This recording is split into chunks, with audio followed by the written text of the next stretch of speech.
Beleza, vamos ao que você não deve ter visto. Mas antes, eu vou contextualizar. O ano era 2018 e a Suprema Corte se reuniu para decidir por unanimidade sobre a restrição do foro privilegiado. Isso quer dizer que todos os ministros da Corte Suprema votaram para que somente processos de crimes cometidos durante o mandato e relacionados ao exercício do cargo deveriam ser avaliados pelos magnânimos. Há 6 anos atrás, esse foi o entendimento firmado por todos eles. Pois bem, estamos em 2024 e, bom, as coisas estão meio diferentes, né? Já que estamos assistindo de forma repetitiva várias pessoas que não possuem foro privilegiado sendo julgados pela Suprema Corte. E eu achei que isso faria os juristas ficarem meio Maria do Rosário das Ideias. O que é isso aqui? Mas não, a grande maioria ficou calada ou disse que era isso mesmo, bora salvar a democracia. Só que tem um negócio, galera, lei é lei, não pode fazer curva, porque se a gente for mudar a lei de acordo com o réu que se apresenta, imagina a insegurança política, jurídica que esse país poderia viver.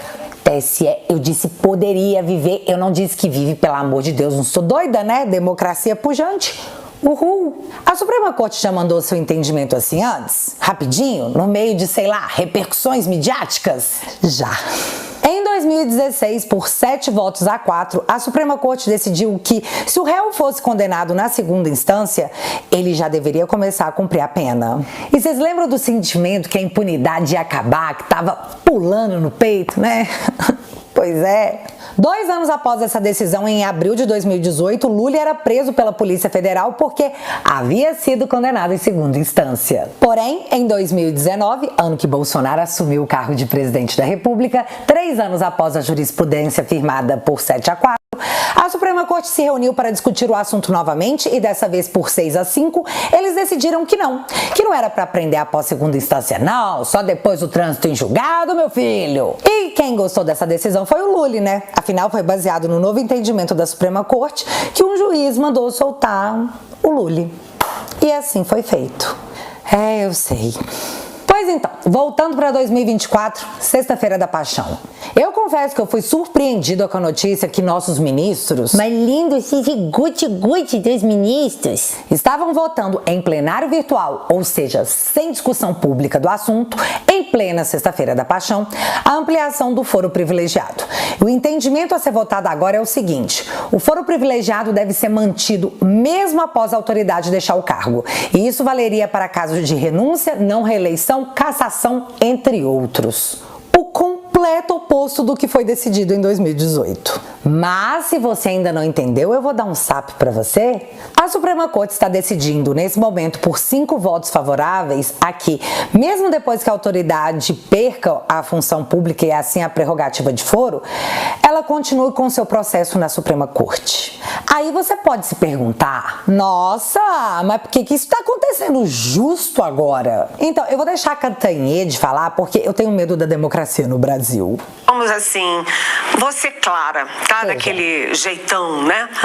Vamos dar nomes aos bois? Dê, mulher, né? Dê nome aos bois. Quando você vê a mudança que está em discussão, lembrando que essa mudança foi colocada em votação na Sexta-feira Santa, pelo plenário virtual, quem é que pode se beneficiar disso ou ser afetado diretamente por isso? O Jair Bolsonaro, por exemplo. Por quê?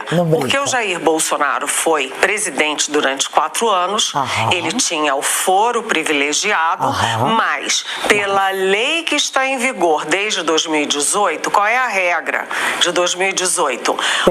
O cidadão, ele é investigado enquanto está naquele mandato ou naquela função, naquele cargo, né, por crimes que tenham sido cometidos em função daquele mandato ou da função do cargo, não é?